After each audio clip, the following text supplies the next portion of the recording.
Nou, ek het gister gesê, dis uiters belangrik dat jy 'n duidelike prentjie, sintuiglike, uiteengesit in detail prentjie moet hê van wat jy wil hê.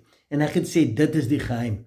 Maar ek dink ek het te vinnig gesê, dis die geheim, want alwaarmee dit help jou om duidelik te fokus.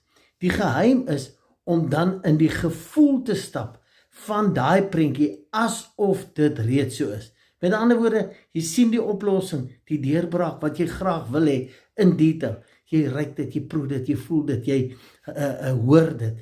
Maar dit moet by jou daai afgehandelde gevoel van die deurbraak, asof dit reeds so is, moet dit by jou aanwakker. En dis die geheim.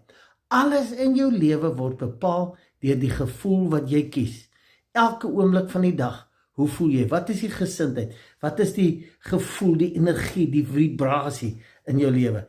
Hierdie duidelike prentjie help jou om te voel dit asof dit reeds so is.